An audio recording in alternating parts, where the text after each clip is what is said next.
The 1980s was a period of rejuvenation for WGPA, now under the direction of Hank Chadwick, who had a clear vision of what he wanted WGPA to be. Chadwick's daughter, Mary Beth Weinstein, recalls that vision. Well, you know, it's so interesting because when we bought the radio station, it was fully automated. And the only thing that we did were local time checks and weather. And on a Sunday morning, they had a church service. But other than that, it was fully automated. And when he walked into that radio station, he said, I want it to be alive. I want people that are in the community and that care about the community and that want to service the community to provide entertainment for them. And that was his total ultimate goal. Well, I think what he wanted to do with the station is create, he always told me that he said, here's what I want this to sound like. There was a station in Philadelphia called Highway 101. They called it Highway 101. Yeah, I guess it was USL, WUSL at the time. And he said, that's what I want this station to sound like. In fact, he even gave me the name of a disc jockey down there. It was a guy named Juan Varleta. And he said, this is what I want our midday show to sound like. So he really took that format, similar type of music. He wanted the same type of interaction from the air personalities as that station in Philadelphia. And I think he wanted to really legitimize WGPA. For a long time, it had been the other station to the FM station, and they really, I don't think, put a whole lot of effort into making that station work. And Hank wanted to make it a legitimate radio station.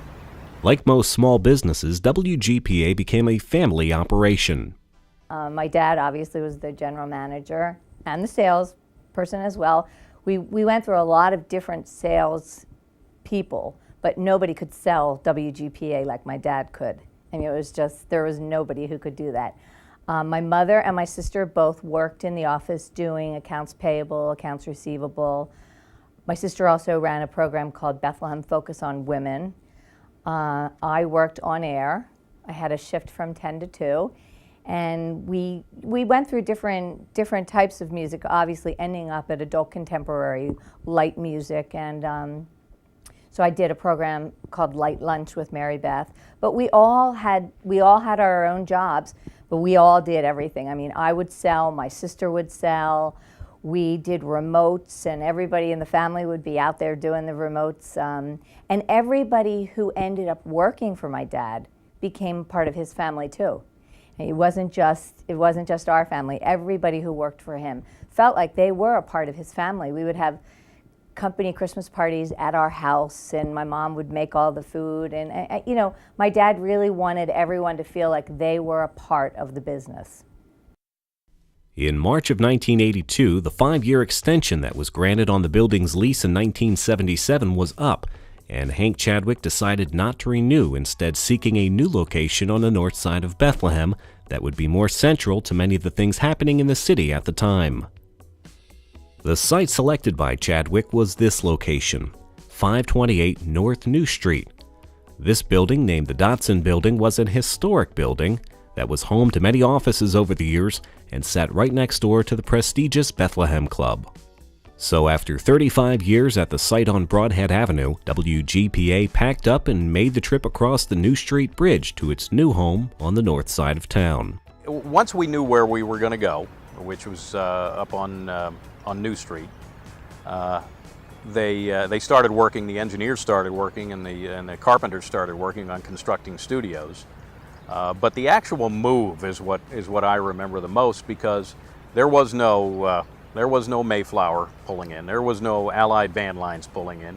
There was a rented truck, probably not even rented, probably borrowed, and there was all of us that they could muster there to load furniture into this truck. And I can even remember we threw something on top of my car, and I can remember driving about a mile away, the mile and a half from the old building to the new building, holding on to whatever was on the roof, and whoever was in the passenger side with me also was holding on, and we just barely held on to that stuff on our way over to the station. So it was really it was really a hands-on move. As far as the move was concerned, it was all hands on deck. I remember the guys, the engineers, Pat Galgan, Gil Ackroyd, they were out there putting all the cabinetry together and doing a lot of the wiring. And was it an upgrade? Yeah, it was somewhat of an upgrade, equipment-wise most definitely, because when we were on the south side, we had the old RCA board. I mean, the thing was probably from the 1950s, and Hank went to an LPB board, which served the station well for quite a lengthy time. He upgraded the studio microphones and processing and whatnot. So it was a good product, a good on-air product for AM. In 1984, Bill Zimpfer left the midday spot on WGPA when he received an offer from WIP in Philadelphia, though he continued to broadcast Lehigh football on WGPA with Bob Walkin and former NFL player John Bull Schwader until 1987, when he left WGPA and began doing Penn State games on the radio. From there, Bill went on to become the play-by-play radio voice of the Miami Dolphins with color analyst Jim Mandich. Bill is currently a member of Philadelphia's WOGL morning team, where he's been doing news and sports for the last 15 years.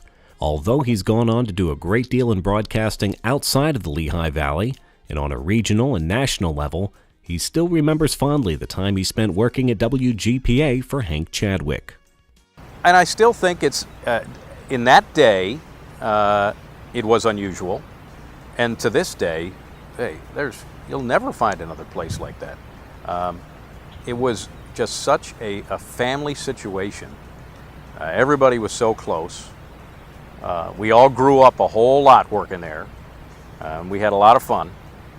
And I just don't think at that time, at least when I came out, maybe before I got into broadcasting, the situation was like that. But when I got out, all the other stations in the Valley seemed to be more bigger, impersonal, maybe more corporate, but WGPA always seemed to have that family feel, and I think that's why people enjoyed working there so much. And we didn't make a whole lot of money, but we had a great time, and we learned a whole lot. I mean, that's no doubt about it. That was a defining point in my career working there.